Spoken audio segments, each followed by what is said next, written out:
Welcome, action fans, and thanks for joining us for another edition of All 90s Action, All the Time.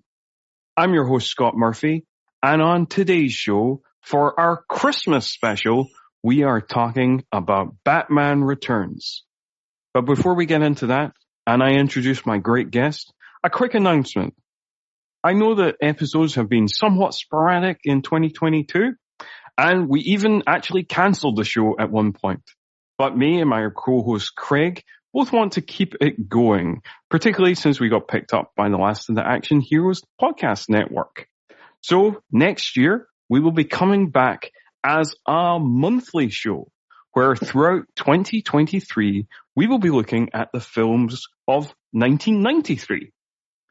Now, back to today's show, where I may have mentioned I have a great guest, which I do indeed, in the form of reviewer and podcaster, the DTV connoisseur himself, Matt Poirier. Hi, Scott. Thank you for having me on. That's no problem at all. I also hope I pronounced your surname correctly.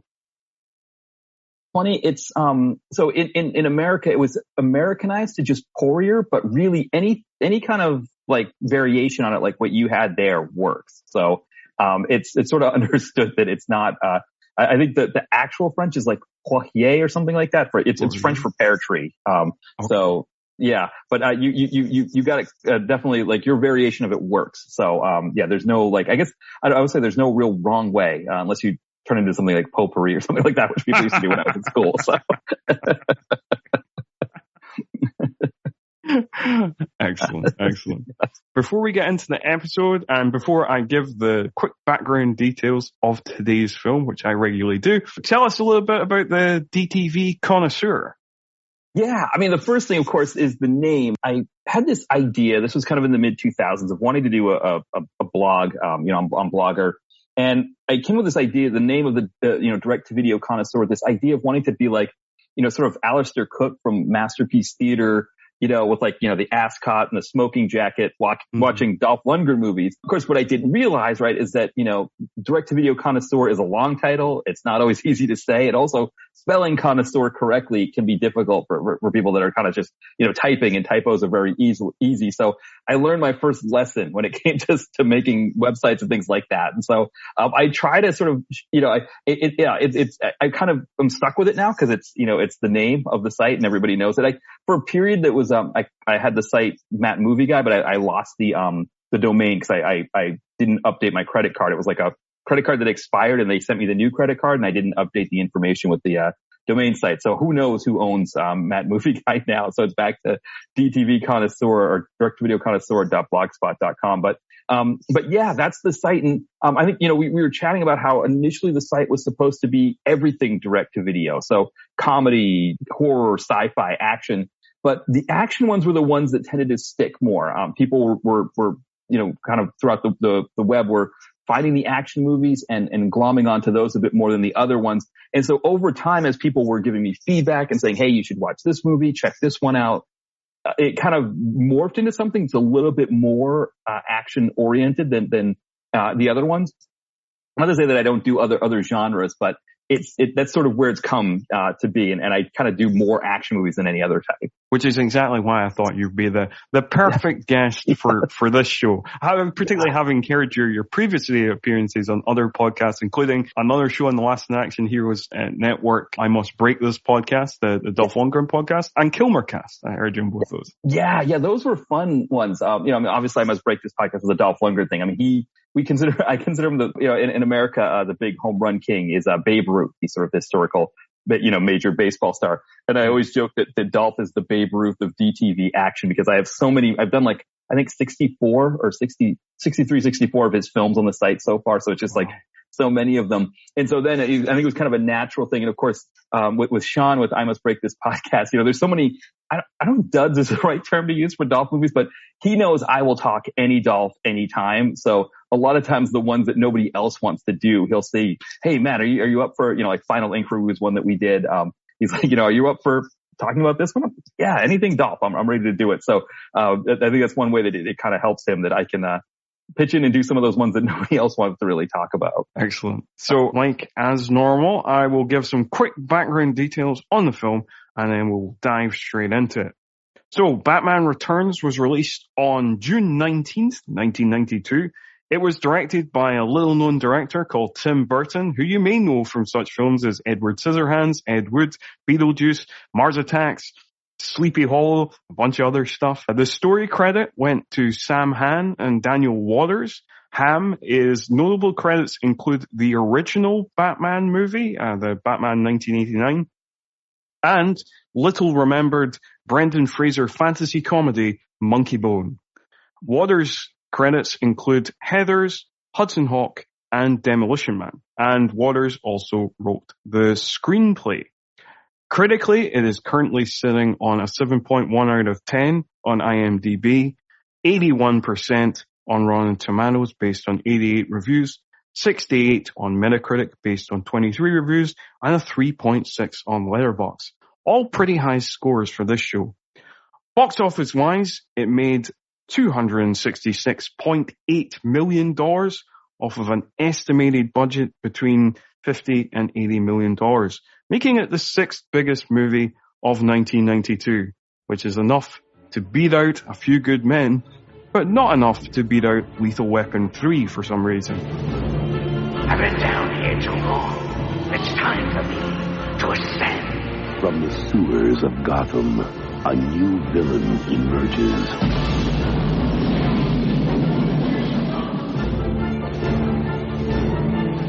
You didn't invite me, so I crashed!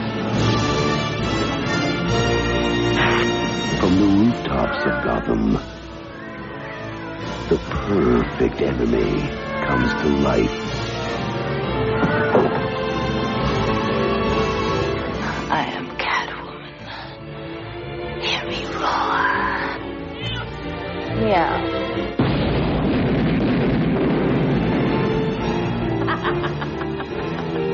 And the only one who can save this city is a creature of the night. Hey, stud. Oh, we had something together. We do.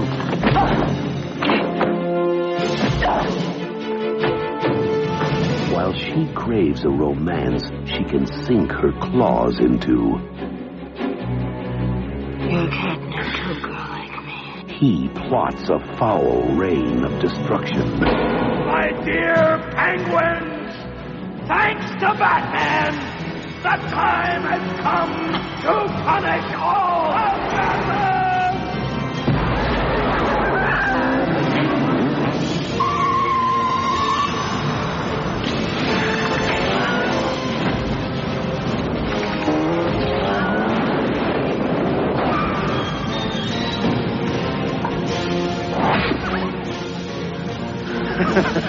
You missed.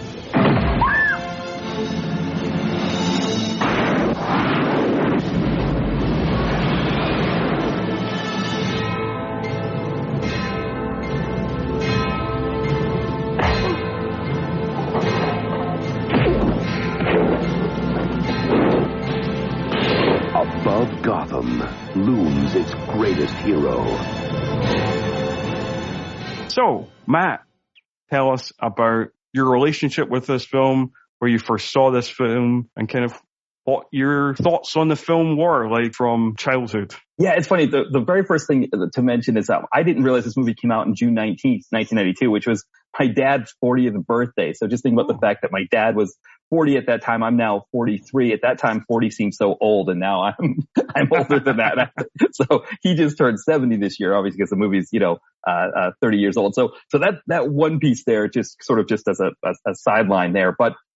I think for me, I didn't realize how good this movie was when I saw it. I was 13, when it came out, and I was still a little stunned from the first Batman, just because I went into that first Batman expecting the old TV show that I used to watch with my dad on Sunday mornings. They played reruns of it. And so I'm going in expecting the pow, boom, and Adam West doing, kind of dancing with his fingers across his eyes, and, Cesar Romero and all of that. And I get people, disfigured by acid and, kind of all this kind of crazy stuff. But as a 10-year-old, it just kind of, it kind of freaked me out. And I think I was still getting over that when I saw this one, but I did like this one a little bit better, just at the time as a 13-year-old. And then I left it for many years, and a friend of mine said, "Hey, have you seen Batman Returns? It's amazing." And I watched it again and I was like, wow, all these things that I missed when as a 13-year-old, just kind of came back and I was like, wow, there was more that I appreciated about it. But even as a 13-year-old, I did like, the sets that were in the film. I liked the idea of who the Penguin and Catwoman were. I liked Tim Burton at that time. I was a fan of his work from, Beetlejuice and Edward Scissorhands. So it was a movie that I enjoyed, but I don't think I appreciated it at 13 like I do now. Yeah, that's true. I mean, obviously you don't appreciate things as a kid quite in the same way. I remember this film kind of scared me because I'm slightly younger than you. So like when this film came out, I didn't see it at the cinema. Well, I probably saw it when it came out on VHS about a year after or something like that. So I would have been about 8 or 9. I remember this, just some points in the movie kind of freaked me out. But I do remember even as a kid really liking it just because I guess I was always drawn, to like, I'm like a horror guy, I'm a metal guy and stuff like that. And I was always kind of drawn to kind of weird gothic-y kind of stuff. So I think even as a child, this was kind of within my wheelhouse, even though there is certain scenes in the movie, particularly towards the end of the movie, that was like kind of traumatized me a little. Yes. Yeah, that I can see, because I think that's where I had the same thing happen to me with the first Batman, where I was just like, what am I watching? Like it was, people always joke like, what was the worst film experience that you ever had? And I think that might have been it for me. It was just like, I don't even know how I lasted the whole movie. And I don't know why they've just I don't know if it's different, where you grew up in the UK versus America, where like in America, if the movie's not an R-rated movie, they just let anybody in. And then if it's an R-rated movie, they may just let anybody in, or the parent can just sign their child in. So the parent doesn't have to accompany them. So as a 10-year-old, like they must have known what I was getting myself into and just thought, and to be fair, there are plenty of 10-year-olds, plenty of friends of mine that were 10 at the same time who weren't as freaked out as I was by the movie. So maybe they were right to not worry about me going into it. Yeah. And we've talked about this on the podcast before. I feel like, because we're of a similar age bracket, you're 43, I'm 37, we grew up at like a weird time because there's lots of things that are in kind of movies that are for kids that wouldn't be in movies now. Like, I always use the example of like the face melting Nazis at the end of like Raiders of the Lost Ark and stuff like that. It's just like, oh, this was a movie for kids back in the day, but it's like really? And also there was a thing of, I became aware of lots of adult franchises through cartoons, because Conan had a cartoon, RoboCop had a cartoon, The Toxic Avenger had a cartoon. I became aware of all these things through cartoons. I was like, oh, what are these things? This is a cool cartoon. I wonder what else is available about this character. It's almost like the Camel cartoon for the cigarettes, right? That gets kids to want to smoke cigarettes, right? That you see the cartoon for these adult movies and you're like, oh, I want to see what this Toxic Avenger is. Yeah, I mean, Toxic Avenger, I guess the one difference between Toxic Avenger and some of the Batman movies is like the cartoonish violence in those was so ridiculous. But even that, I think as a kid, sometimes you can't discern the difference. Sure. I mean, once you, obviously the violence in Toxic Avenger is so over even like the extreme gore of it is so over the top that it's just ridiculous. But again, yeah, I think as like a kid, you probably wouldn't pick that up in the same way. Once you get into your teens, sure, yes, but like if you're like a 10-year-old, probably not. Right, exactly. I think I remember Friday the 13th, I was afraid to watch those as a kid. And my buddy was just like, let's, there was one on TV and he was like, let's just watch it. You'll be fine.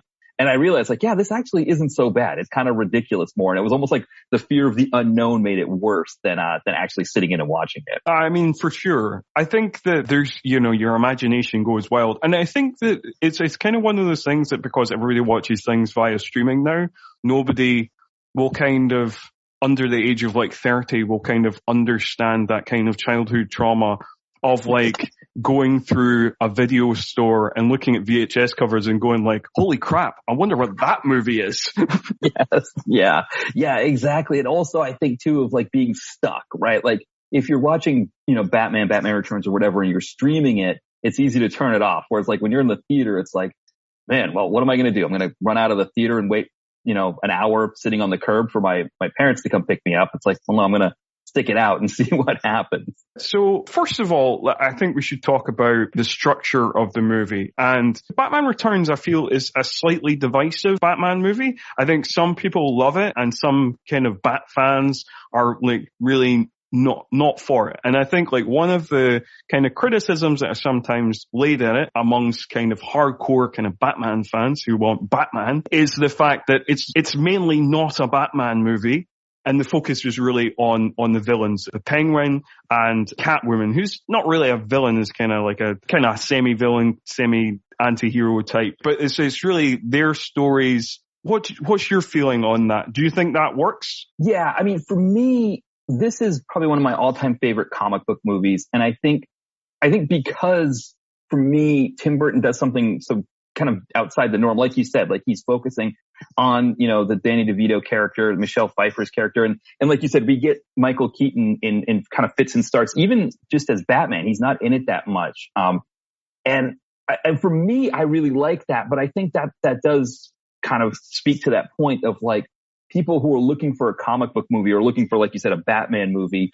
I mean, the fact that we get that series, the Christopher Nolan series with Christian Bale, and then we've got the newest one right now, which is it's a 3-hour movie, but so many people really liked it and talked about how much they liked it despite how long it was and the fact that it's like, okay, we've seen dark Batman, you know, all the time.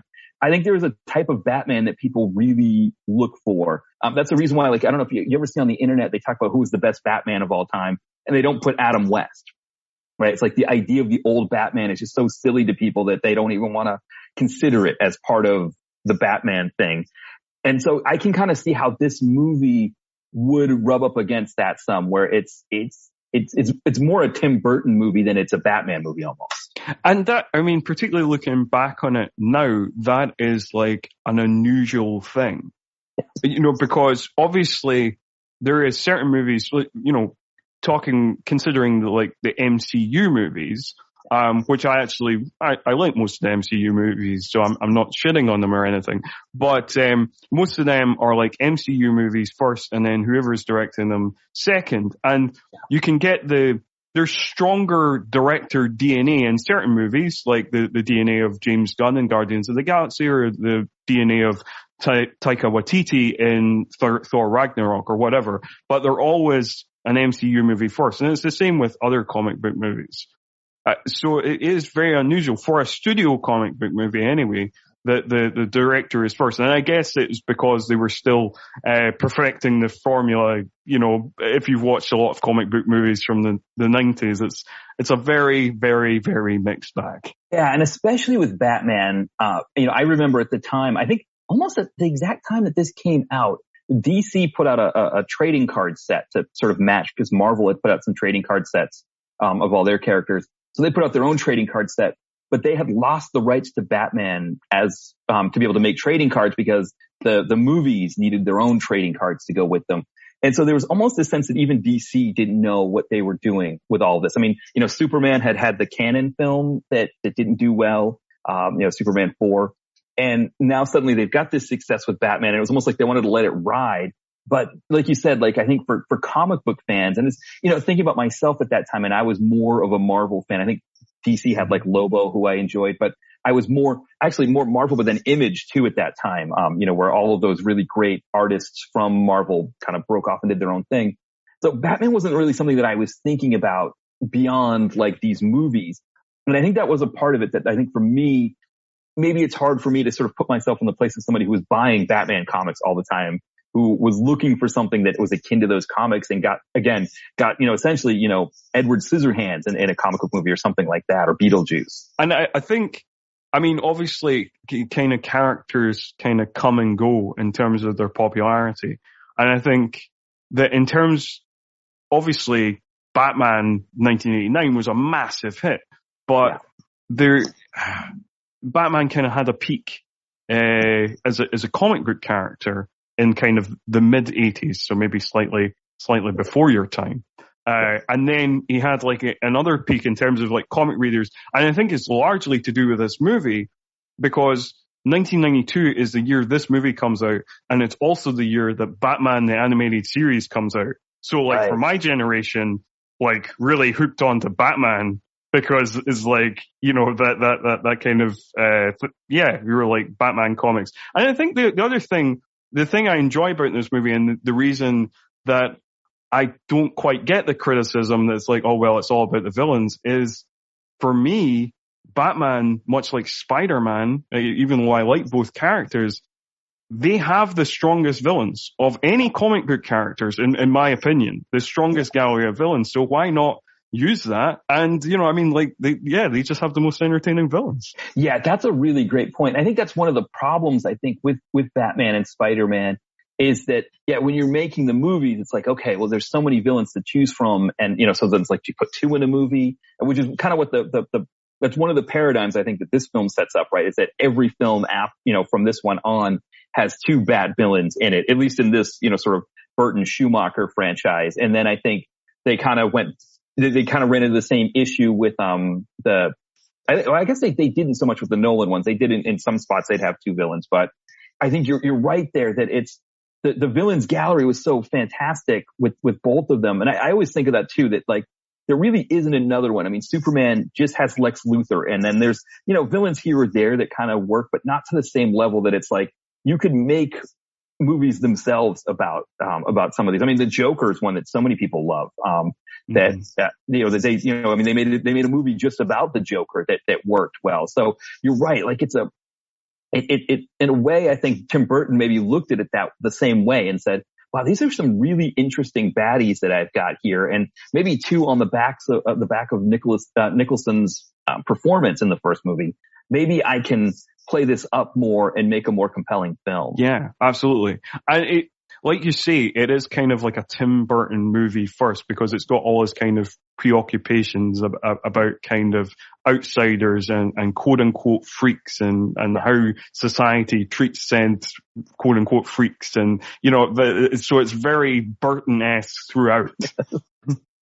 Yeah. It's amazing. I mean, even the very beginning of the film, like, I just read in the trivia that apparently they wanted Burgess Meredith to play the father of Oswald Cobblepot, but they ended up getting Paul Rubens for it. And I mean, you see Paul Rubens with his, you know, this long cigarette that's very, you know, what we think of as the Penguin, almost like kind of connecting, like here's that comic book Penguin, and then here's what I'm going to do with the Penguin to make it very much, you know, from what I like. And, you know, I always think of the Penguin as kind of being more that, you know, Paul Rubens thing that we saw at the very beginning of the movie. And when you get this completely different thing, I think you're right. It's like for some people, they're going to, you know, like really latch onto it and say, this is amazing. This is like, you know, I mean, that was what my friend talked about when he was telling me to revisit. He's like, man, when you see him like eating raw fish, you know, while they're like taking him downstairs to the mayor, you know, like that's really just like intense stuff like that, you know, that they came up with for Danny DeVito as the baddie. And yeah, it's like, I think almost in a way, right, he's almost more fascinated with the idea of the Penguin than he is what he can do with Batman. Absolutely. And it's quite funny because, like, one of the things that, you know, got this film in trouble and ended up with the toy line failing and basically the Happy Meal line being discontinued and all the things that came out of this movie and basically ended up with Tim Burton being shown the door and Joel Schumacher being brought into this franchise. Was one of the things was like the black saliva of Penguin, which is totally a Danny DeVito invention. He was mucking about with a makeup artist and was like, oh, you know, if you created this thing, I think that would be an interesting look. And apparently that was one of the things that some of the sponsors were freaked out by. Yeah, I mean, you know, something I never really considered about this, right, is that this is where Tim Burton rubs up against like kind of the machine, like the blockbuster machine, where it's like, yeah, like, you know, you think of the next movie after this, you know, Batman Forever, where you've got a similar kind of a character in Tommy Lee Jones, where his character is supposed to be disfigured, but he's disfigured in this very cartoonish way that like a child could look at that and not be scared. Whereas the Penguin in this is very scary. I mean, he's just very, you know, it's very much a Tim Burton character. And yeah, you can't really sell Happy Meals with Danny DeVito's, you know, Penguin on the cover. And I mean, like particularly for a kid, he is quite scary because of the way, you know, he's got those kind of vinyl gloves on his flippers and he's got those like little tiny, really sharp teeth, and you know, it's got this kind of grey makeup on and this really kind of greasy looking, straggly hair.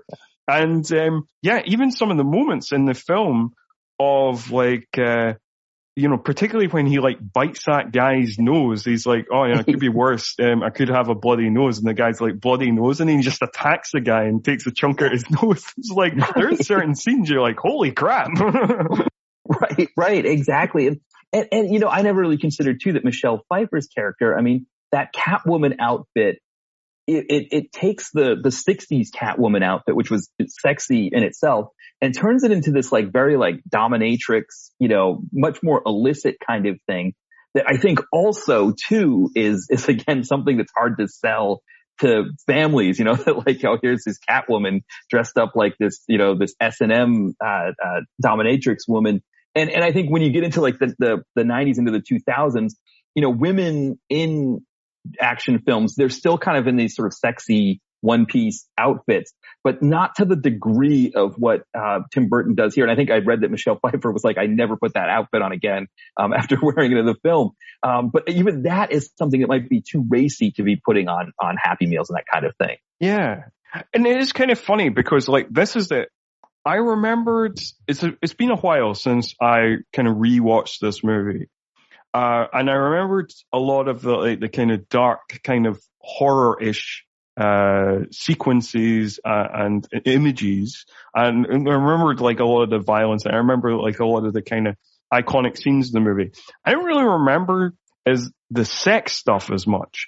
Like, I didn't remember how much of a sex pest the Penguin was, for example, and like all that kind of creeping onto his campaign aides. Like, did you remember any of that? Not to the degree, right? Like it was, I think really the only time I really remembered it is the point where he hits on Michelle, on Catwoman, and she rebuffs him, and he kind of like attaches an umbrella to her to kind of make. Oh her fly yeah, away. I always remember that scene. Yes, yeah. But beyond that, you're right. Like, I don't like, for example, hitting on Jan Hooks' character, but I think maybe because my memory only went to the biting of the other guy's nose, and sure. Jan Hooks sort of like trying to help him. And I hadn't really, you're right. I didn't think about that to the same degree either. I think that maybe again, when you're younger, you don't catch it as much if it's not so blatant. Yeah. And I guess like you probably wouldn't get all the innuendos and all the language of, when you're a kid, particularly as a kind of preteen, like, when Max Schreck, played by Christopher Walken, is telling him all the perks of being the mayor and then saying, and it also includes all the poontang you want. I don't think as the first time I saw this as like an 8 or 9 year old, I would know what poontang was. Right. I didn't even remember that being in there. And I was like, yeah, I didn't even think I think I'd heard that word later, as I was a little bit older, and probably didn't even remember it being in there and didn't even think of it as something that would have been in a movie like that. It was almost like, oh yeah, people were saying that even back then kind of thing. Yeah, it's true. And I mean, like, for a film that is essentially for kids, some of the sexual innuendo is quite hilarious, particularly when Catwoman appears on the Penguin's bed and he says, just the pussy I was looking for.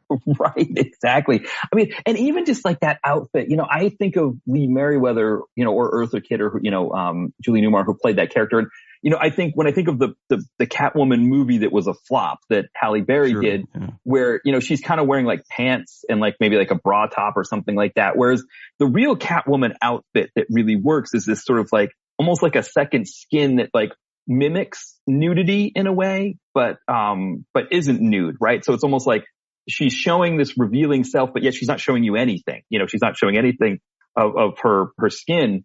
And then the way that Tim Burton does it, where it's starting to kind of peel apart a little bit or fall apart in places. So it's almost like she doesn't have the ability to be fully like that 60s Catwoman who is completely together. And, again, is like sort of showing this second skin, but not revealing anything. Whereas here is, Michelle Pfeiffer's character doing that same sexuality piece, but yet not quite having it all together in the same way that, you see almost like chinks in the armor, which I really appreciated as well. Well, yeah, I mean, like, Michelle Pfeiffer, it should be said, and I think everybody knows this, is amazing in this movie, but there is a slightly kind of manic unhinged quality to the performance. And, there is little moments throughout that kind of accentuate that. I think one of the funniest moments that, you're talking about the costume is when we have the compare and contrast of, like, this is obviously skipping ahead towards the finale, but when Batman is ceremonially putting on his Batman costume, which, you kind of think like, you should be doing this a bit quicker. There's an emergency going on. And she's doing like a quick change in the car. And it's quite a funny kind of compare and contrast. Yeah. And this was another piece that I kind of had to remind myself of in watching the film at that time, is that, Michael Keaton, people still hadn't really accepted him as Batman in '89. Like, they just didn't think that, that he was that character. And when you see him walking next to Christopher Walken, you see how short he is. He was still Mr. Mom, I think, to a lot of people. And it's almost like in this movie, there's almost like, I don't want to say a ridiculousness to Batman, but there is a little bit of a piece of him that Tim Burton puts in there that's almost like he's this rich guy who's maybe a little full of himself, but there is a little bit of, I don't even want to say silliness, but there's almost like a kind of a BS aspect to him that, like you said, like he takes his time getting on his Batman suit when there's an emergency in the city, but it's almost like part of like, almost like the parody that the little bit of parody that Tim Burton was sort of including in that role, that I think for Michael Keaton, he was the perfect person to play that, to have that little bit in there. I mean, I remember the first movie had moments like that too, like when he and Vicky Vale are eating dinner and they're in this huge table and he has to give her the salt and he's like walking out the end. And so I think he almost like he played that up a little bit more because he felt like he could. And again, that's probably another area where people who are huge Batman fans didn't like it. They don't like the idea of a Batman who is flawed in that way. That has flaws that are obvious, that Tim Burton's poking fun at almost in the film. Yeah, absolutely. That's kind of like a well-known thing that you kind of bring up in terms of, you talked previously about kind of best Batmans and who played it best. And that's kind of the interesting thing. Some people still kind of don't like Michael Keaton's Batman. Now, I do like Michael Keaton's Batman. And obviously, most people don't like Michael Keaton's Batman because they don't think of him as like a badass. Because Michael Keaton is only about 5'9". He maybe weighs about 160 pounds, whatever, something like that. So like they think he's too short. He's not muscular enough. It's not like the way that like Christian Bale got, bulked up, and, Christian Bale was like 6 foot tall or whatever. And, he bulked himself up to like 220 or something like that. But the reason I think Michael Keaton does work, and the reason that I think he still kind of comes across badass, is because it's just the kind of sense of like madness. He's got like a kind of dark, manic energy that you're like, nah, I don't want to mess with this guy. He might not look all that tough, but I just feel like he's going to mess me up in a way that, I can't even think of. Right. Like when in the beginning of the film, when he rotates the Batmobile and burns a guy alive with the exhaust, with the flaming, backfire of the engine. I mean, I think that, I don't know that there is, I mean, again, I haven't seen the newest Batman just because I haven't been able to get myself geared up for the 3 hours for it. I think my brain is too, velocitized with the 90-minute action films I watch all the time. And so, so this movie, of course, is like the perfect length at just over 2 hours, but I can't think of many like more gruesome Batman deaths. And it's like a very quick kind of thing that happens too when he does it. So you're right. There's a sense of him that like he was gonna, he could take care of you. He would take you out and do it in a way that was kind of almost sadistic, when he did it. Yeah. But I do think that this is another thing that I kind of was thinking about while watching the film, because obviously after Batman versus Superman, there was this great debate about like, does Batman kill people? The moral code of Batman, is this pushing it too far? And obviously watching this film, there's two pretty brutal deaths. The one where you just mentioned about burning the guy alive, and then the other where he stuffs dynamite down a guy's pants and then throws him down the sewer and then he blows up. But the reason that I enjoy that, and I don't think it pushes it too far, is because of the kind of cartoonish black humor to it. And the reason I reacted against the kind of bat flick of Batman versus Superman, because he just didn't feel like Batman to me. He just felt like Paul Kersey or Cobra or something. Yeah, and there was almost a sense too. I think this is one of the things that comes up with DC, as they're almost like trying to do what Marvel did with the MCU. And, I think all these years we'd wanted Batman and Superman to be in a film together. But I think the problem is that Superman is always going to be what for the Marvel movies would be like the super villain, right? He's nearly omnipotent and he can do all of this stuff. And so then when you put Batman and him together, it's like, well, how do you figure out a way to make that so like Batman's maybe a villain or Superman's a villain, or they fight each other, and how does the fighting work, and how do they become friends and all of that? It's almost like with DC. I mean, DC would do it in their comics, right, with the Justice League and all of that, where they pair Batman and Superman up. But there's almost a sense, like you said, that Batman has enough of a rogues gallery that it's like, how much do we need the two of them together? The way that having Iron Man with the Hulk and Captain America works. It's almost like it doesn't quite fit with them. And I think, like you said, when they made Batman for the Batman versus Superman, I think they, like you said, he just feels like, he's in Death Wish or something like that. And part because I think they didn't know how to put those two together. That's kind of how it felt for me. Yeah, that's true. But I mean, that's very true. And maybe like, I guess the Iron Man and Spider-Man and the Incredible Hulk and Captain America and the Fantastic Four and all those characters feel like they exist in the same universe. Yeah. So like, I think that it's easier to pair them up. Whereas like Batman and Superman, I think is harder to pair up because like the analogy that I've sometimes heard is Metropolis is New York in the daytime and Gotham is New York at night. Yeah. And so because they come from two different universes, it's a bit like if you paired up the kind of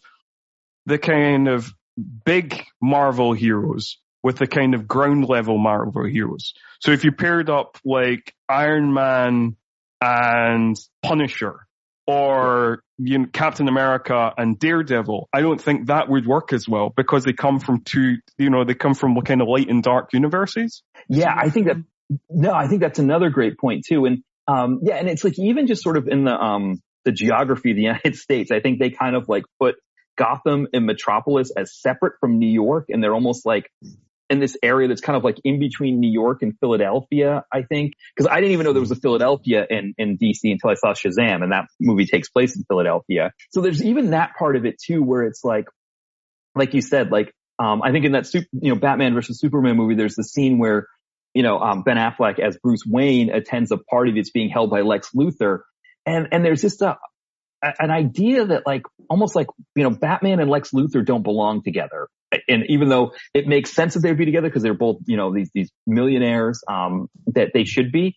But you're right. I think that the Batman, like you said, he's kind of the dark character. He's the Daredevil, the Moon Knight, something like that. Whereas, Iron Man would do kind of or Captain America, like you said, they're the daytime ones, but they're going on these bigger missions, right? Like, Daredevil's fighting the Kingpin or Punisher's fighting Jigsaw. They're fighting like mob bosses in New York City. Whereas Iron Man and Thor and those guys, they're fighting like, some big, major villain, super villain who's like, trying to blow up the planet or something like that. Exactly. And so, it makes it kind of, it makes it kind of weird, because like Batman shouldn't be fighting like cosmic beings and gods and stuff. He should be fighting like kind of weirdo mob bosses. Right. Because that's the thing too, right? When you look at the villains gallery of Batman as opposed to like the Spider-Man's villain gallery, the Batman's villain gallery, none of them really have special powers, right? They're and I mean that's another area where the departure comes in with the Tim Burton Batman, where it's almost like there is something like, like especially with Michelle Pfeiffer's character, it's almost like this sort of mystical like infusion of cat energy into her. But they don't have special powers. Whereas like Superman, when he's fighting people, yeah, they're like you said, they're these cosmic beings that come from somewhere. Or, Wonder Woman is fighting, the god of war in her movie. And Batman's supposed to be fighting the Joker, who's like a supervillain who's depraved, but he doesn't have like superhuman strength or the ability to shoot lasers out of his eyes or anything like that. He's just, like you said, he's another mob boss or something like that. So you mentioned the thing about Michelle Pfeiffer. Did that work for you? The fact that there's no like explanation within the movie of like her apparent supernatural abilities based on the whole mythology of cats having 9 lives. Yeah, I think the only thing about it was like kind of quicker. It was kind of just sort of like thrown in there in a way that was very different from the way the Penguin and the Joker in the previous film had a much more a greater explanation for it. I mean, yes, you do have to suspend some belief that penguins are raising a baby to get what's happening with the penguin, but at least you understand that like there's a history there. And I think you're right that it was kind of a quicker thing with the cats and like how are the cats able to infuse this energy in her that gives her the ability to do acrobatics and things like that. And it is one of those kind of sometimes silly touches work and sometimes they don't. Yeah. And it is very silly that like Catwoman backflips away from every crime scene, but there's something joyous and great about it. Right. I think that's where you talked about like Michelle Pfeiffer's performance here.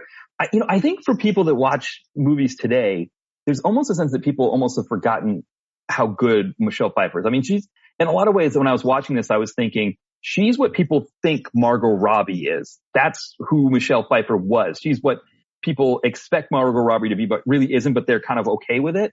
Michelle Pfeiffer really delivers that kind of performance in this.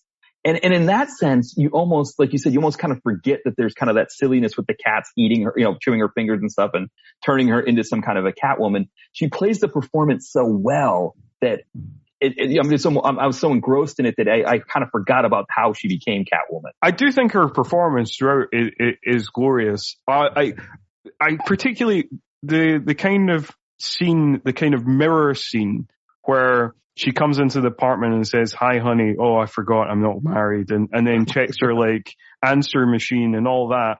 And then, before she becomes Catwoman and then just after she becomes Catwoman, she does basically the same scene again, but in a kind of weird, zonked out, zombified state. I think that scene is great.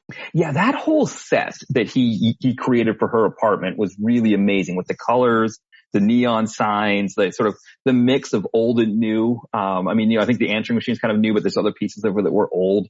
And then the way that like when she is transforming herself into Catwoman and she starts destroying the space and turning it into more of a Catwoman's place, the way that set starts to break down, I thought that whole thing was fantastic. And again, the way she interacts with it was just like kind of like you said, it was glorious. It was like another level that just kind of made that whole thing work. And I think like the last shot of that sequence is great, where she had this neon sign that said hello there, but like she knocked out a couple of the letters. So it says, you see this window that says hell here, and then you see the full reveal of her as Catwoman in the full costume for the first time. Yeah, it was amazing. And I mean, again, the fact that she's able to make a Catwoman costume out of just a coat that looks like it probably went down to about her waist is again an area where we're suspending reality a bit. But you're right. Like it was very much Tim Burton infusing his energy into this role or into this movie, and Michelle Pfeiffer just getting it on every level, which again, we take for granted that someone like Michael Keaton, who had worked with him multiple times, would get it, right? That he gets what Burton's going for and he's going to deliver that. But for Michelle Pfeiffer to come in and really nail it that way. Yeah. And the whole thing worked. Like you said, that reveal, and like you said, the hell here, the fact that, you see the neon sign in there, and that in itself was cool to begin with. And then she starts smashing it. And you think she's just doing it like kind of at random. And then you see that no, she's changing the sign so it says something different. Also, one of the things I read in kind of background research, which I think is amazing, and you can like see a video of it on YouTube. Basically, Michelle Pfeiffer, when she was whipping the heads off the mannequins, she did that in the first take. And then she improvised the skipping because she was so pleased with herself that because she'd been working with a whip master for like weeks before the filming. She was so pleased with herself, she skipped away in a kind of improv, a bit of joyous improv. Yeah. And again, it was like, it's funny because she hated that costume. She hated being in that costume, but yet she lived it. I guess that's maybe the true mark of an actor, that they can be in a situation that they completely hate like that. But yet, like you say, do something really successfully, find joy in it, that like she had immersed herself and learned to use the whip that well. I think I saw that video on Twitter. I think somebody had posted it on Twitter, and again, just kind of made me like love that she, her role in this even more. But yeah, it's amazing kind of those little touches that happen in a movie that like you just take for granted that maybe they use special effects to knock the heads off. But no, she did it herself. Also, you mentioned CGI there. One of the things that probably people thought might be CGI, but actually wasn't, is when Catwoman is in the kind of penguin's lair and she puts the bird in her mouth and then lets it go. That was a live bird that Michelle Pfeiffer put in her mouth. Which I can only imagine like what, again, I mean, I think that's the thing, right? Is that, I think we see sometimes, like, I think, like, again, going back to Margot Robbie, I think she was really invested in playing Poison Ivy, especially in the Birds of Prey movie. But I think for these comic book movies, there's almost a sense of like, this is a huge paycheck for me and it's good for me to play that part and be in that role. But, I'm not going to put a bird in my mouth or do some of those kinds of things. And I think the fact that she and Danny DeVito as well, I mean, Danny DeVito was putting himself through like hours of makeup every day to play the part. And I guess he would stay in character between scenes. The fact that you have people playing these villains to this degree, I think is, again, something that you don't always see nowadays with comic book movies. Not to say that the comic book movies today are bad or anything, but, I think it just kind of belies how special Michelle Pfeiffer's performance was in this. I think like throughout the movie, there is this like kind of level of madness in the movie. There's like this kind of cracked manic energy through a lot of the performances. Obviously, throughout the four main performances in Michael Keaton as Batman, Michelle Pfeiffer as Catwoman, Danny DeVito as Penguin, and we've not really talked about him that much, Christopher Walken as Max Schreck. Yeah, I mean, Christopher Walken as Max Schreck was so much like that throwback, like, robber baron villain kind of thing that it was so amazing to see him play that part the way he did that, you don't see villains like him in movies as often anymore. That's sort of an old-timey kind of villain character that I really loved his performance there. And his, like, the way his character is styled in costume is, like you say, is very throwback. His suit is almost Beetlejuice-esque. He's got this kind of wild grey hair and, yeah, like you say, it's this kind of old-fashioned kind of robber baron industrialist. Yeah, and I mean, obviously, I think that's part of it too, is that it takes someone like Christopher Walken who probably recognizes what, Tim Burton wanted for that role to play the part. I think of like, there was also a little bit of Dr. Mabuse in there, the Fritz Lang film. Mm-hmm. And so there's a little bit, I mean, the movie has a lot of Fritz Lang feel to it anyway, and sort of the sets and it kind of Metropolis feel. But yeah, it was like almost like, there's almost like a sense of like even like a silent villain kind of character in there. Obviously he's speaking throughout the film, but the way he, Christopher Walken emotes in a certain way anyway that's unique to him, but he plays that part so well. And as a villain, the way he's sort of manipulating the Penguin is a fascinating piece too, to see that interplay. I think, with Michelle Pfeiffer as well, a lot of times when we see these movies that have multiple villains, you don't always see that kind of interplay where they're all kind of using each other and possibly going to backstab each other, because they're all villains, right? They don't really have any allegiance to anyone. Usually you get more of like, oh, we're villains and we want to backstab each other, but we're going to team up for a common cause because we want to bring down Batman. Whereas these villains are just like constantly undercutting each other, even when they do have a common cause. It's like, oh, we have the common cause of bringing down Batman, but also I'm a villain, so I'm going to double cross you. Right, exactly. Especially, I think, and then the other thing too, of course, that I think, Tim Burton plays really well with is like, okay, Michelle Pfeiffer's character, Catwoman's a villain, but not, she was always kind of in that middle ground as a villain. I think the old TV series played her more straight up as a villain who would have, sort of sexual intrigue with Batman. But, she had her gang of baddies and she was ready to do whatever bad stuff she had to do. Whereas I think in the comic books, there was always a kind of a sense of like Catwoman was bad at times, but could be good at others. And it's interesting how that starts to play out as she's interacting with the Penguin more, where it's like, well, we want to take out Batman together, but, Penguin wants to kill a bunch of children. Maybe that's a little bit too much that I'm not really interested. Or when they kill or he kills the Ice Queen and she's like, I thought you were supposed to scare her. And he's like, well, she looked pretty scared to me, and she starts to realize like, maybe I shouldn't be pairing myself with this guy. I've got my own mission and I thought maybe he could help me with that, but, maybe we don't see eye to eye. Whereas like, I think in a lot of movies, it's kind of like, okay, let's get these baddies together and make it doubly hard on the hero to fight them. I do think, the film kind of keeps her within this kind of gray area of like, you do see her blowing things up, you do see her stealing things, but at the same time, there's all these kind of touches that like, you're still kind of on her side.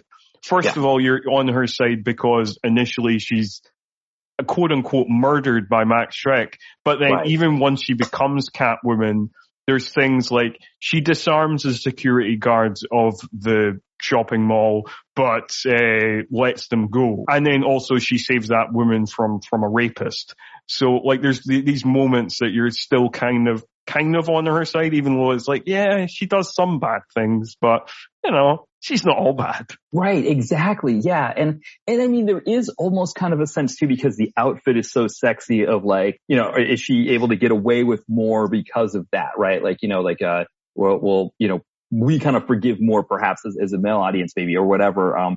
There's almost a sense of that too that I think is infused in there, but you're right that like Catwoman's always kind of been a gray area character. I know the way Christopher Nolan used her with, Anne Hathaway was that, they sort of, her and Batman get together at the end of the film and she becomes more of a good guy a hero than a baddie. This film, Tim Burton kind of doesn't want to let her go that route because he's like, no, she's mentally unwell from what she's gone through here with this, this transformation into Catwoman.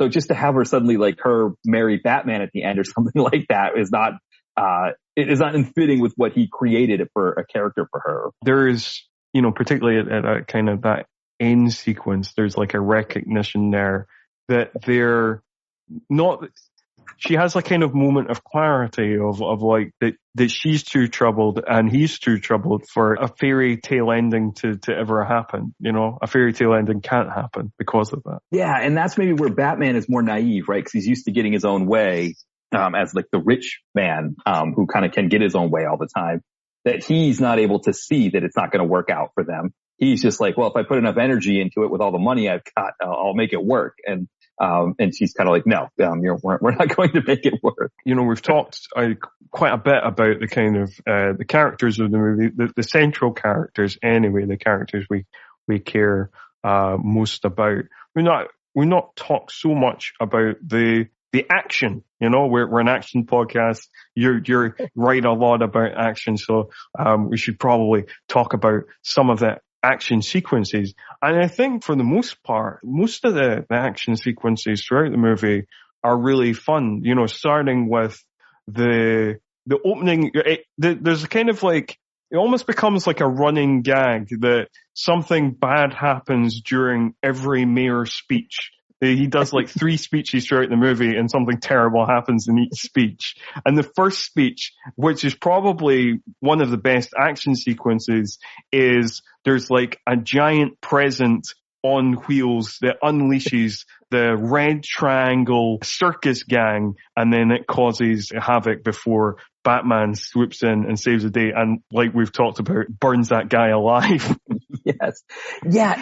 What I loved was like, he took a little bit of the old Batman where, the Penguin, Joker, whoever would have this like, kind of like gang of thugs that would hang out, and they'd call him, Mr. Joker, Mr. Penguin, and they, he would talk with like a bad New York accent and get beaten up by Batman or something.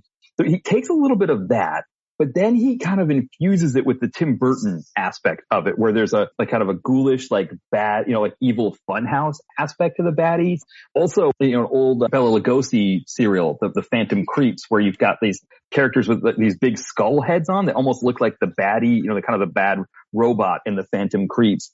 And so I really like that bit, those bits there, where it was like, it's like the action, it's almost like Tim Burton saying, well, I've got to have action, right? I've got to have the karate, the martial arts, the punching, that kind of stuff, but I'm going to do it my way. And I really like to see that merging of Tim Burton with action, the way he did it. Absolutely. And there is that kind of funhouse vibe to it. And I think that one of the best examples of that, particularly in the opening kind of big action set piece, is the Vincent Chevalier's character as the organ grinder that's got the machine gun within the organ grinder. Things like that is just very inventive and fun. Yeah, and Vincent Chevalier, he was one of those sort of character actors from that period. I mean, I remember him in Fast Times at Ridgemont High as the teacher who his wife had switched him to Sanka, so he was doing decaf coffee and he wasn't happy. He kind of plays these parts in these movies. And because he was so kind of iconic, the way Tim Burton put him in the film, it's almost like there doesn't need to be a lot of character development for what he's doing. He just jumps in and plays that role, and it fits so well with what Burton was going for. I think Vincent Chevalier is definitely one of those character actors who could just jump into any scene and light up a scene. I mean, one of the movies we covered a few months back was Tomorrow Never Dies, and Vincent Chevalier is in that movie for about 5 minutes. He's just in like one scene, and it's one of the best scenes in the movie. He plays a kind of German professor of torture kind of thing, and he has this great banter with Bond, and it's like, as soon as he dies, he's like, oh man, I could have done with more of him and Bond banter. Yeah. I mean, there's so many films from sort of the 80s and 90s that he was in that, I mean, you almost feel like there was like a sense of like that, his agent probably couldn't field them all. I mean, how many movies he would do in a year, and how you just, it's hard to imagine like the 80s and 90s without him in a film. And like you said, when he's in the Bond movie, they probably only had him there for, they only planned to have him for that small period of time. And, again, a production like a Bond movie has so many resources that they can afford to have him be in such a small part. But like you said, you want more of him because he was always so great. And I think like throughout there's a bunch of like, the kind of henchman characters who really stand out that, wouldn't normally stand out in most of these movies. It feels like Tim Burton like really put thought into the design of the henchmen and also the people playing the henchmen, because as well as Vincent Chevalier, I think the couple that stand out for me is like there's a thin, tall clown, which is an early role for Doug Jones.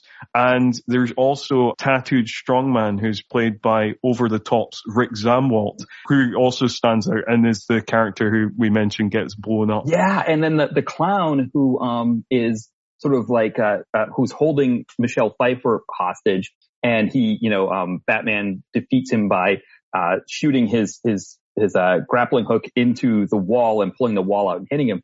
That's Branscombe Richmond from the Renegade TV series.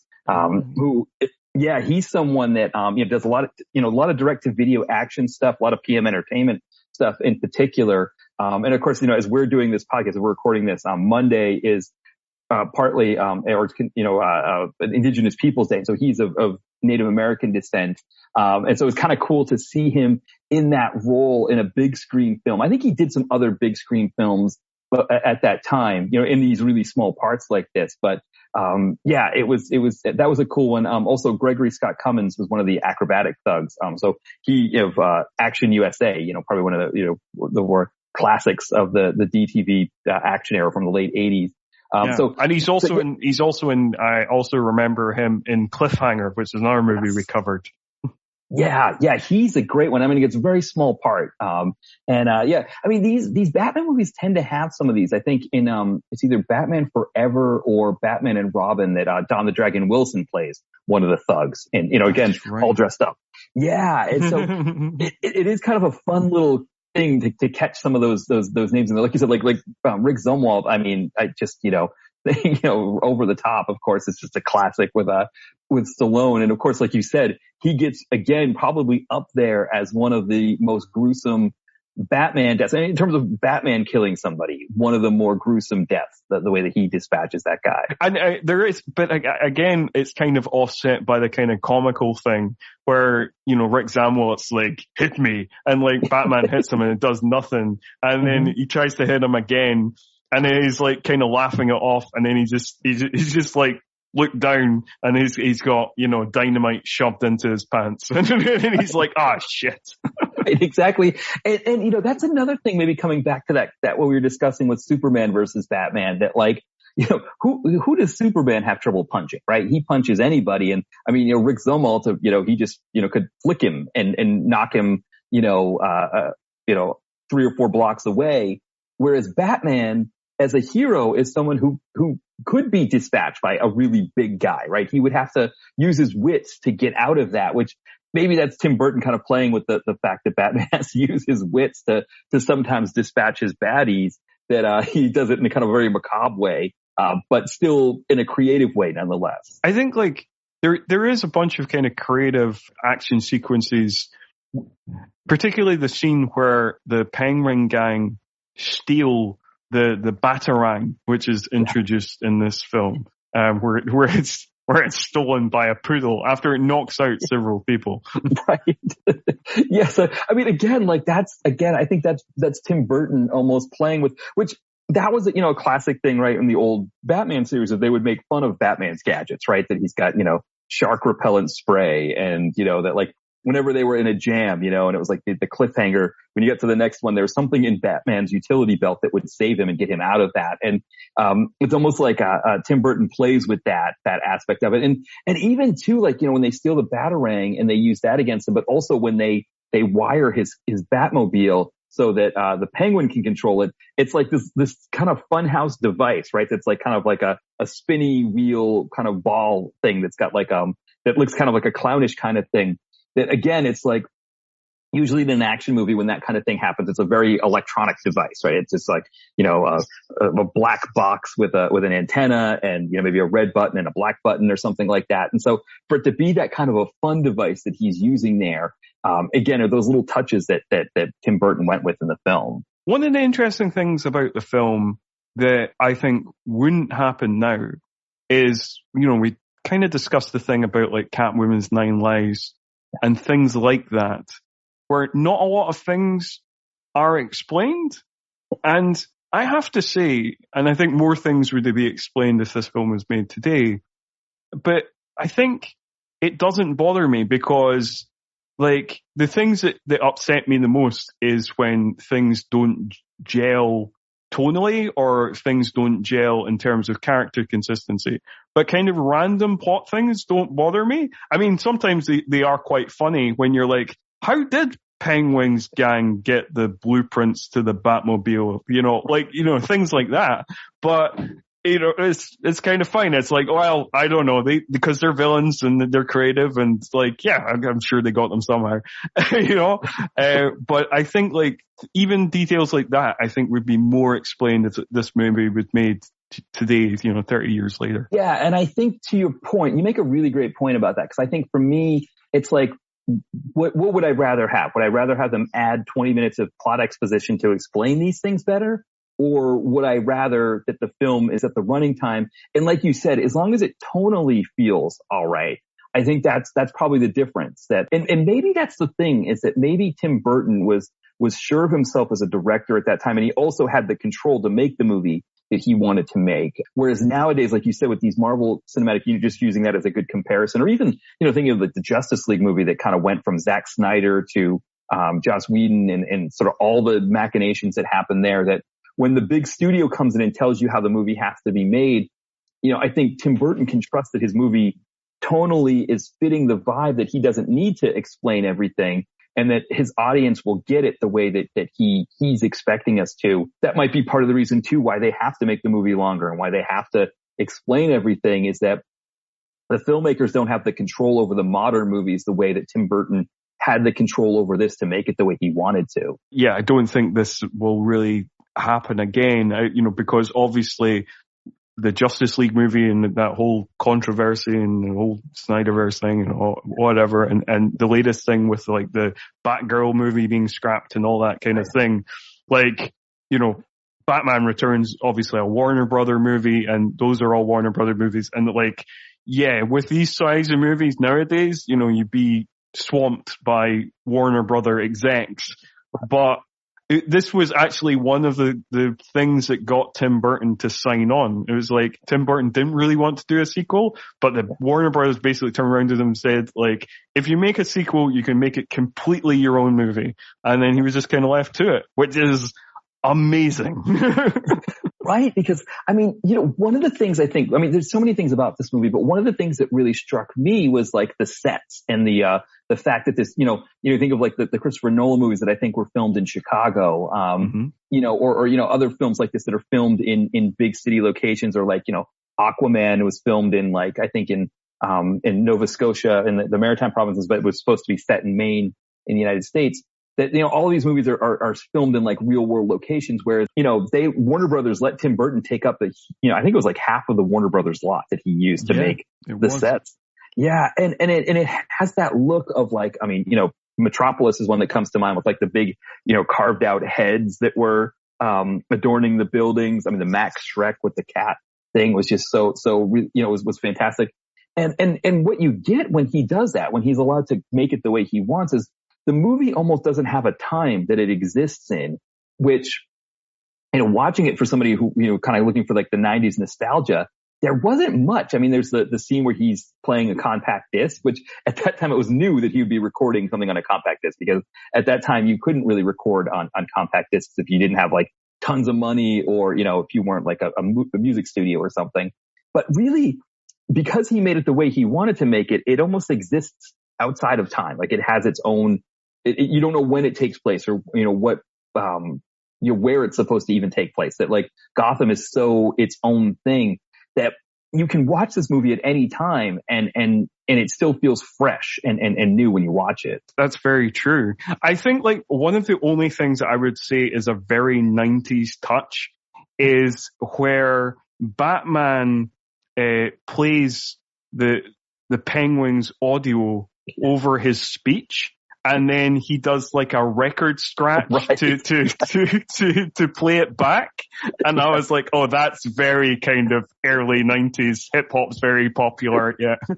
Yeah. I remember in the theater, that one got a laugh from the entire theater when that scene happened, and everybody kind of got it. And then, I think it wasn't long after that, I remember a comedian was making fun of the fact that rap was so mainstream that everywhere, you know, rap was like, you know, when you see cats in commercials rapping and scratching records, you know, it's gotten bad. But you're right. That's definitely probably like the one piece that's like very much. I think the answering machine also was like a very 90s answering machine that she was using to, you know, that piece for sure. But like the cars, were, you know, I was like, but yeah, definitely the record scratch. That's the one thing I think out of everything in that film, that's the one thing I remember from the theater experience was, the audience all getting a kick out of that. You're entirely right. It's kind of at a kind of unknown place in time and space, somewhere between the 40s and the 90s, you know, like with all sorts of different parts kind of, from different eras kind of put in. Yeah. And I think that was something that I would not have picked up on at the time, you know, as a kid watching this, you know,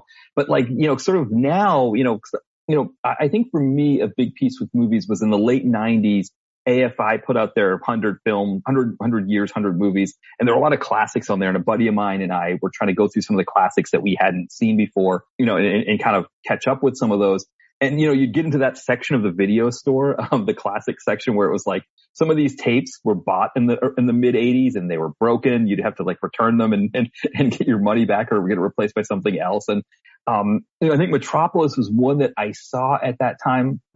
You know, there's some others around that time too, you know, that I had seen that, you know, now I come back and watch the Batman Returns and I see where the things that Burton was pulling from, you know, see where he got the inspiration, and it kind of makes it even bigger for me, where I'm like, wow, you know, like, you know, just the fact that he used sets like that, like at the time it didn't really cross my mind that like what that entailed, that he was filming everything on the lot and he designed all of these sets like this. And, you know, I think of a time in the early 2000s when Martin Scorsese was making Gangs of New York, he's making that with the, with the Weinstein brothers, and he really wasn't, we think of Scorsese who he is now, but at that time he had some duds, and he kind of wasn't someone who could just make his own movie the way he wanted to make it. And he's filming it, and he wanted to build like a 3-dimensional church, that was just going to be, something that was going to be outside on the set. It wasn't going to be something that anybody went inside.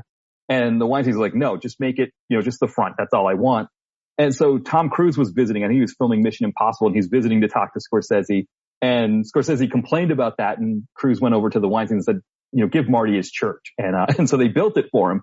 But, you think of that Martin Scorsese had to fight just to get one building like that.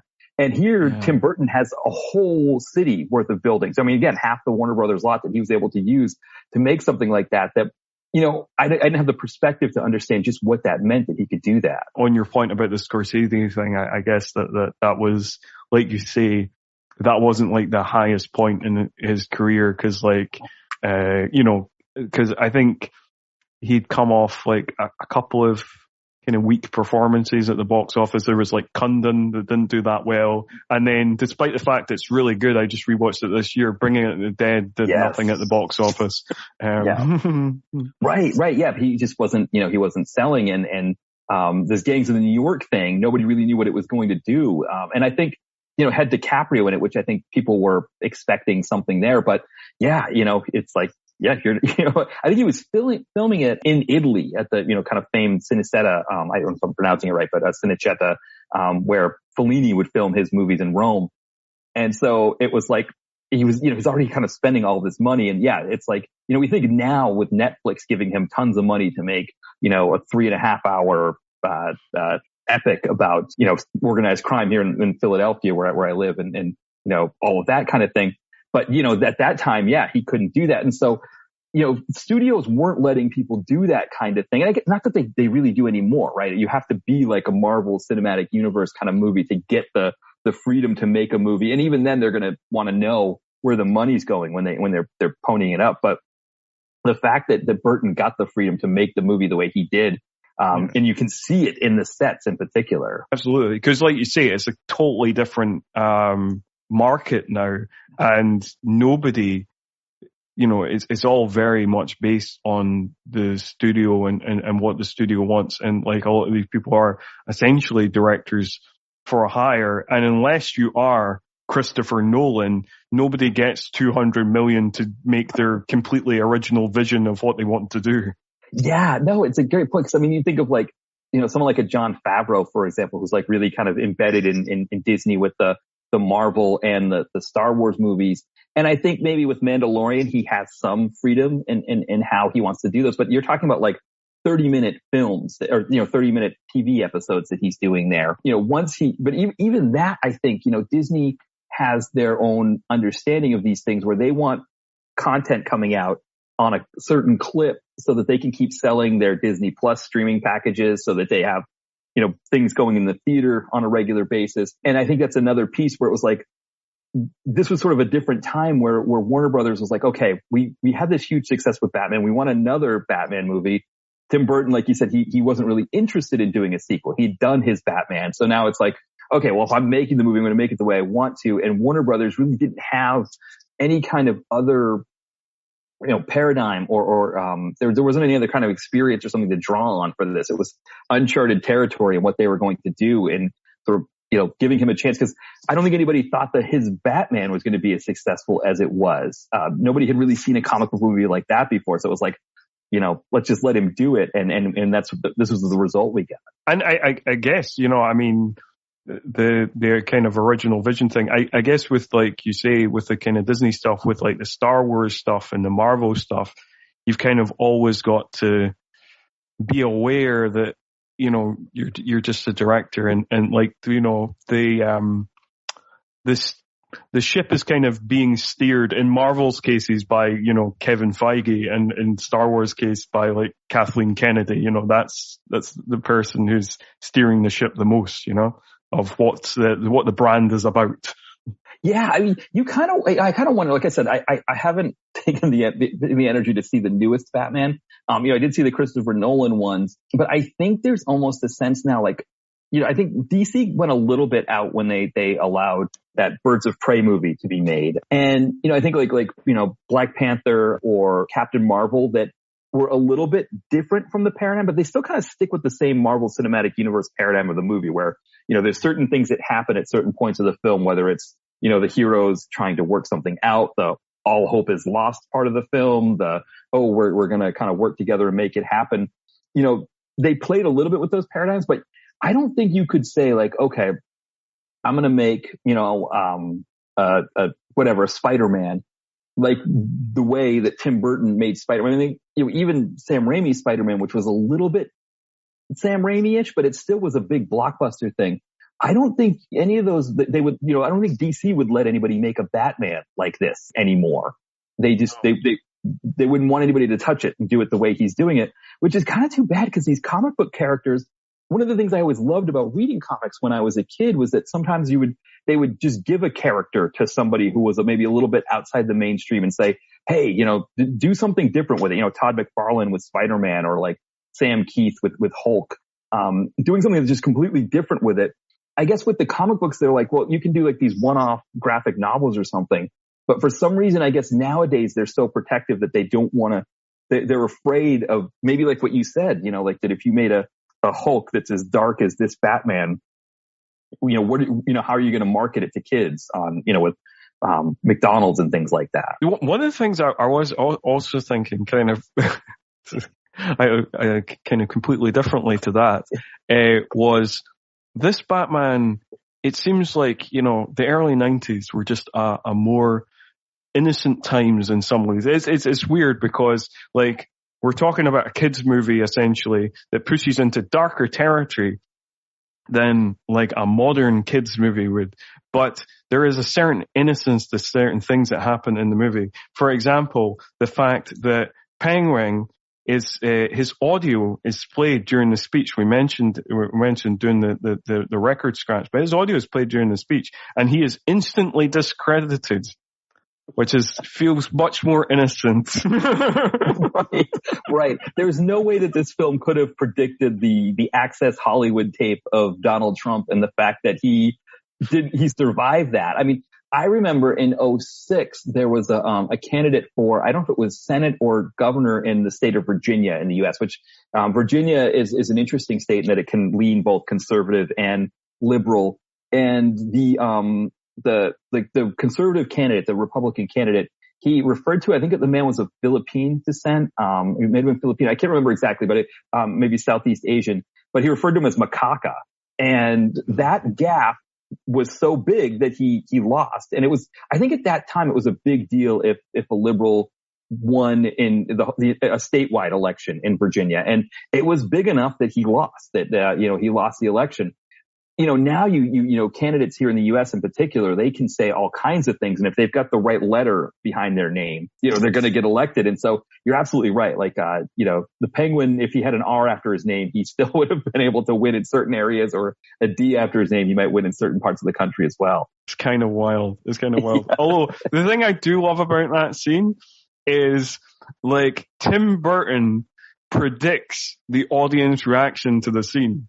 Where he's like, where the Penguin gets all this rotten fruit and veg thrown at him, and your first thought is like, why do people just have that on them if they're like celebrating the guy? But then the Penguin says himself, why do people always bring rotten tomatoes and eggs to political rallies? And it was another one of those pieces that was just like very much, I mean, it felt like there were some touches like this that felt very like Three Stooges-esque or, Marx Brothers or something like that. And yeah, you're right. It's just like one of those things where Tim Burton's just like, well, what happens when somebody's discredited, in a political rally? They get, rotten food thrown at them. So that's what I'm going to do here. And you're right. Like that, there's almost like a breaking down of the fourth wall where the Penguin's kind of questioning like why that's even happening to him. Again, I suppose it's like that thing of it depends where you stand on Batman and how serious you want Batman to be, like how much you're going to enjoy this film as opposed to certain other films. But for me, I've always liked the absurdity of comic book films and more broadly, the absurdity of action films and films that lean into that. So like all these little touches really work for me. Like another touch that really cracked me up is when they go to the masked ball and Bruce and Selina, Catwoman and Batman, both turn up unmasked, which I think's a kind of fun thing. And the band who are playing a kind of Baroque version of Super Freak, which just slayed me. Yes. And again, a touch that I didn't catch when I first saw this when I was 13, that like, you're right. It is such a fantastic, touch in the film. All of that whole scene. I mean, I think you're right. It's like, there are very few, like tonally, I think, like you said, there are very few missed opportunities in the film. And yeah, again, where would you see that in a modern comic book movie where they're doing something like that? No, you just wouldn't. I think, we're kind of supposed to take things a bit more seriously. I know there's kind of goofier ones, there's the Guardians of the Galaxy, Thor Ragnarok, the Suicide Squad. But yeah, even them don't kind of quite lean so far into the kind of making everything look like a comic book and making everything quite so, putting it into the realm of the absurd. Yeah. And I think maybe comparing this to Thor Ragnarok, that I think like Thor Ragnarok was sold as this really sort of outside the mainstream of, the usual comic book movie. But when I got into it and started watching it, I mean, there were characters like, Jeff Goldblum's character that really worked, but ultimately it still follows the same Marvel paradigm of, hero, vanquishes the baddie to start the movie. Then he ends up in a situation that he's got to figure out how to get his way out of.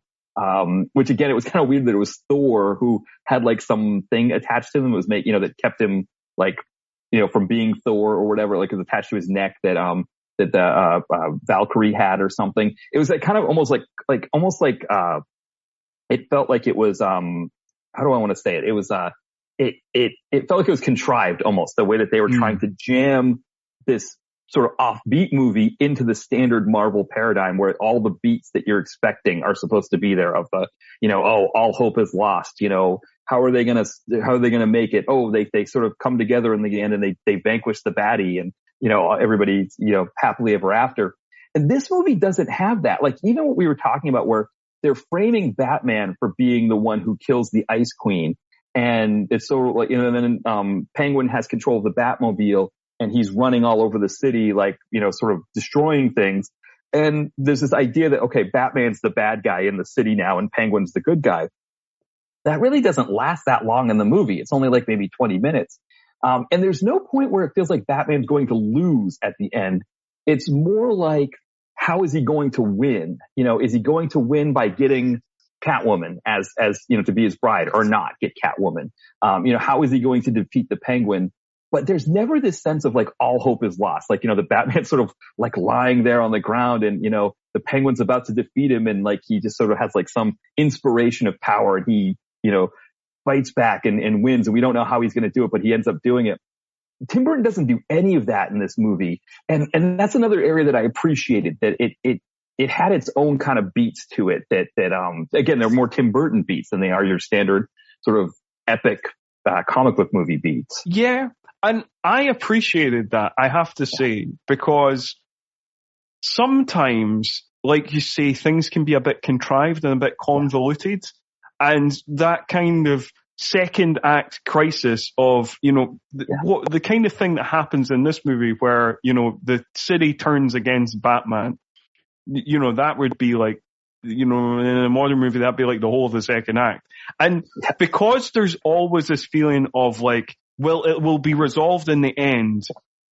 Sometimes you're just kind of waiting for it to be resolved. So sometimes that period can be kind of annoying because it's like, all right, so he's turned against them. Yes, he's at his lowest of lows. Okay. And sometimes that can dramatically work, but sometimes it does feel like the movie's just spinning its wheels. And it's just like, yeah, okay, can we get to the part where, he reveals that he's still the good guy and everybody believes him and, and we'll just get this out of the way.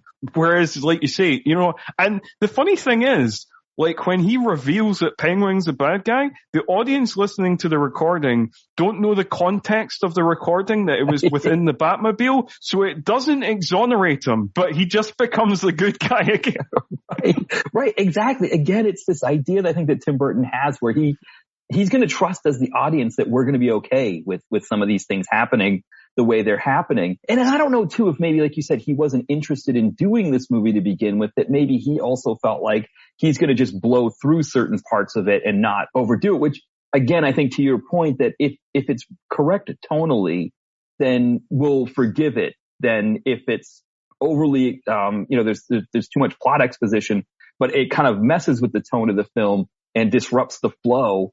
I think this is the decisions that Burton made, whether he was making it because he wasn't as invested and he just wanted to just get through some of these parts, it still worked in that sense for me. Yeah, no, absolutely. I think, as long as a movie feels of a piece and all the characters, you can kind of trace the line of the character and the act in a kind of relatively consistent way, then generally I'm on board and can kind of slide by these kind of absurdist plot inconsistencies. Yeah, I totally agree. And I think one of the reasons I think why I like this movie as well, and I've noticed when I tend to look at my comic book movies that I like, they almost are always the second one in the series as opposed to the first one in the series. I think, the exceptions might be like Black Panther or Captain Marvel, but generally it's the second movie.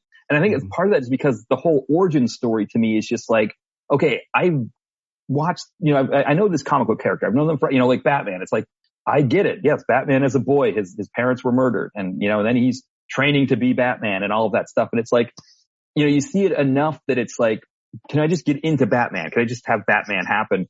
And I think that's what made, sometimes with the sequels, I tend to like those better. But this movie, I think in that sense, I appreciated that he was kind of able to kind of skip ahead to certain things. Or like you said, like you said, Batman is suddenly exonerated when maybe he didn't really do anything beyond, we don't even know that it's him playing the recording, right? That is exposing the Penguin. It's just that the Penguin's being exposed. There's a certain element that, like you say about getting to Batman and just like, getting over the origin. Not that, I think Batman Begins is a great film and all that. And some of the origin stories is great, but I think that there's a thing about Batman that I think Batman as a character on his own is a bit two-dimensional, really.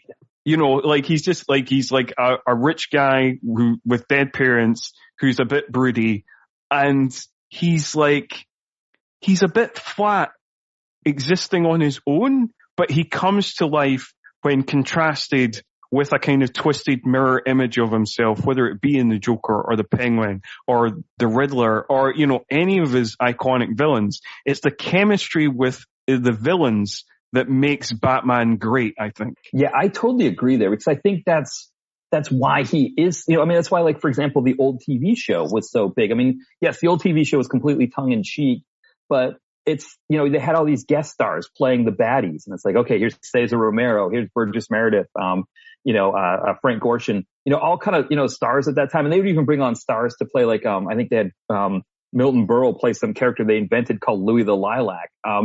And I think you're right that, like, the villains, the rogues gallery that Batman had, was what made him work. I think he's very, like you said, he's very two-dimensional. He just kind of comes off. That's another area I think I liked about Tim Burton's Batman, was that Keaton was a little bit more three-dimensional, that he had a little bit more to him than the usual Batman does. But generally, it's like, I think I saw someone on Twitter making fun of the most recent Batman, where they were talking about it being like a darker, grittier Batman. And it's like, yeah, it's what a novel concept, making a movie about a darker, grittier Batman, that, like, everybody seems to be doing that. And I think you're right that, like, when you have really fun villains for Batman to interact with, that's almost where you start to see more of the three-dimensionality come out, whether it's, the romantic part with Catwoman, or, like you said, like, trying to vanquish a Joker or a Penguin or someone like that. So I guess as we kind of start to wind down this episode, we'll kind of talk about the kind of explosive finale of the film, which again starts in, like, like an absurdist way. We get the iconic scene of Penguin kidnapping Max Schreck for a second time, this time in a giant duck boat. And then he sends off his penguins who all have like, I don't know, are all mind controlled or something? Right. Like, we assume, because they have these little things on their heads, and they all have rockets, so they're going to like blow up Gotham. Because his first plan doesn't go to plan, because he's supposed to like have a kind of biblical plan of like killing the firstborn. Right. And that goes to pots. Because like you say, there's no real threat of Batman losing. Like, again, this is played totally absurdly, where there's like a kind of terror train of cages for all these firstborn children that Batman stops and then sends like a kind of RSVP card to say, sorry, the firstborn couldn't make it to the Penguin. And then so that's just kind of quickly resolved in quite hilarious fashion. Right, because you think in a modern comic book movie, they would feel like they had to do something with that, right? Like that the kids would have to either be held in some kind of precarious way that they might be getting killed soon, or they might be in like a cage that's falling into like some kind of toxic waste or something like that. And for it to just be, Batman showing up and, hitting, Vincent Chiavelli just like taking the train away from him and taking the kids, and like you said, giving the monkey the RSVP. It's very different from what we expect now from comic book movies, where it's like, no, these kids, I mean, they probably wouldn't have wanted to go through the trouble of all the firstborn, because they would want to have it be like, this precarious thing where it's like, Spider-Man having to save, Gwen Stacy or Mary Jane Parker or whatever, who's hanging from some ledge or something, and, can Spider-Man save them? This, like you said, there's no danger of these kids ever being, in any kind of, predicament, because Batman just takes the train away from them. I know, like you say, yeah, again, in that kind of like modern filmmaking, like it was made today, there would have to be threats. There would have to be, it would have to be, kind of saved at the last minute. There would be no, it wouldn't be so easily resolved. Whereas like, yeah, most things in this movie are pretty easily resolved, but like, again, I think, tonally, I think it totally works with the kind of absurdist Burton-esque feel of the movie. Yeah, because if you think about it, the only time that you get something like that is when the Ice Queen is standing on the ledge and they just kill her off. So it's like, even there, like there's this idea of like, oh, is Batman going to save her at the last minute? No, Burton just kills her off. And, of course they make the joke, Catwoman says, I thought you were just going to scare her. And Penguin was like, well, she looked pretty scared to me. What do you think? And, but even that's almost like flying in the face of how these movies are supposed to be, where, the person's supposed to be saved at the end, right? You can't just kill off somebody like that. One of the things is it's kind of funny, because like we're talking there about like kind of creating a modern film would kind of create more threat and be more scary in a way of being like, oh, we might be killing these kids. We won't really, but we're going to try and convince you that we are. So on the one hand, this movie is much lighter than like a modern movie might be. But on the other hand, it is also much darker in some ways, particularly with the kind of last kind of fight, basically Penguin is his plan backfires him because the Penguins come back because Batman jams the frequency and they all come back, and he is like, yeah, he's kind of taken out by that. And then we have this kind of final scene with Max Schreck and Catwoman, where Max Schreck is continually shooting Catwoman, and she's absorbing it because of her 9 lives that are unexplained.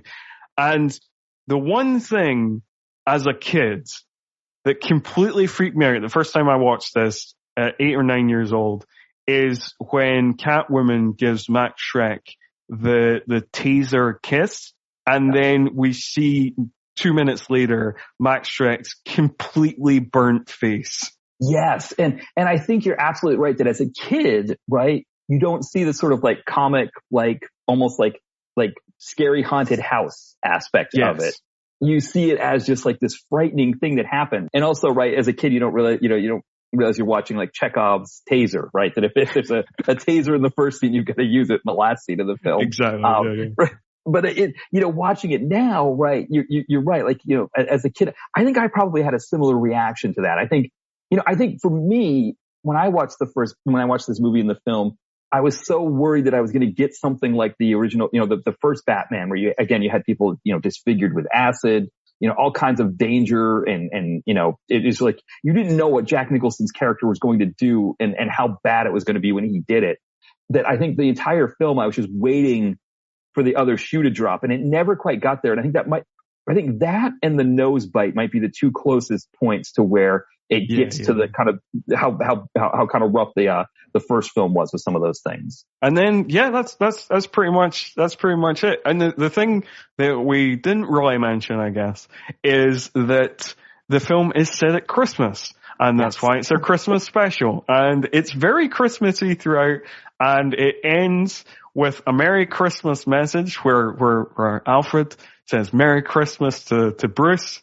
And then Bruce says, Merry Christmas and goodwill to all men, pause, and women, because they're people too, apparently. Which is a very strangely read line. But yes, and that's, so we're sent off with a Merry Christmas. And even though we think Catwoman's dead, we get one final shot of Catwoman to see that she's still alive. And so we're all end very happily with a very Merry Christmas. Yes. And it's interesting because I always think of Die Hard as a Christmas movie as well. But you're right. I think this movie, kind of in the same way as Die Hard, they use Christmas as a backdrop to the film. But then there's also commentary on Christmas. Like, so I think, the consumerism of Christmas, we get to see Catwoman blowing up Shrek's department store, when there's that sort of the Christmas stuff going on there. And I think in the UK, I think they had cut some of that scene when they released it to get it to like a certain level. Yes, they did. There was some cuts by the BBC. It's to do with the spray cans, where she puts the spray cans in the microwave because they felt that this was imitable behavior. And so they didn't want anybody doing that or imitating that. So they took that out of the movie. It seems very unlikely that anybody would be imitating that necessarily, but at the same time, that was the part they cut out. I think they cut out another part too, but that was the main part that they cut out. They cut out about 9 seconds. Yeah, and I guess the other piece, right, is the tree lighting ceremony, which again, that's something that in America, it has gotten to this huge place where the Rockefeller Plaza tree lighting thing, where I think last year they were doing, I think the Goo Goo Dolls were performing at it. It was like a big TV special for it. And so I can see Tim Burton, because that's, where we get our first, our first action sequence in the film and our first attack from the baddies is at the tree lighting ceremony in Gotham.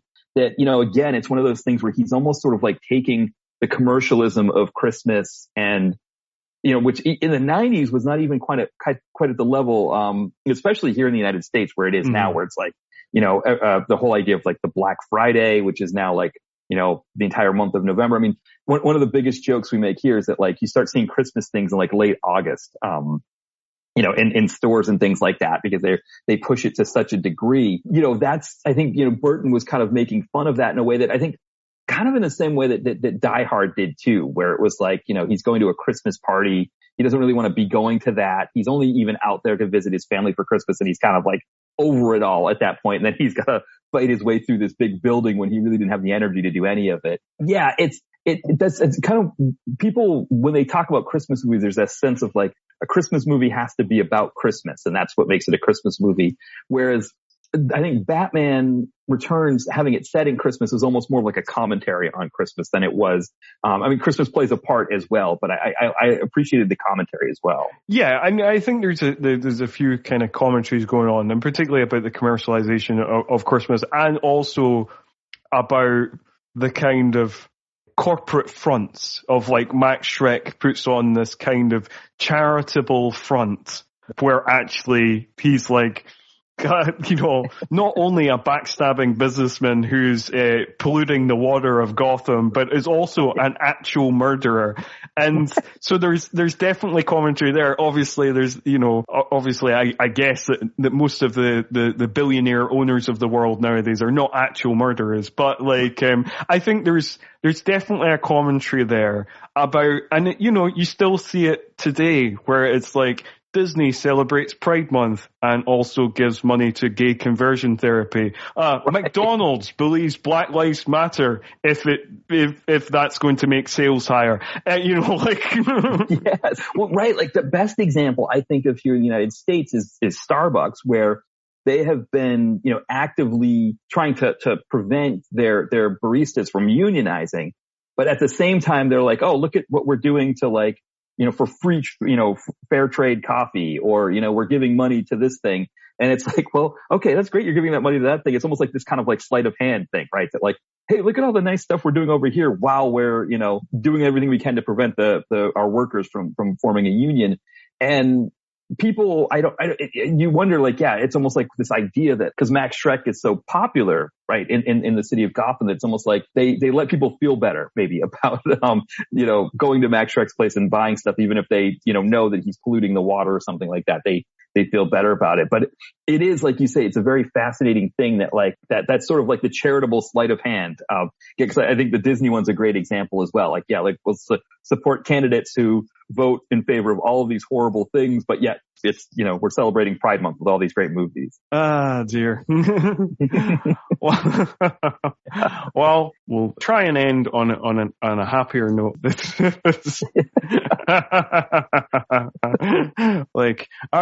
Well, I guess, we'd like to wish all our listeners a Merry Christmas, Happy Holidays, whatever you're celebrating, even though this is definitely absolutely really being recorded on Christmas Day.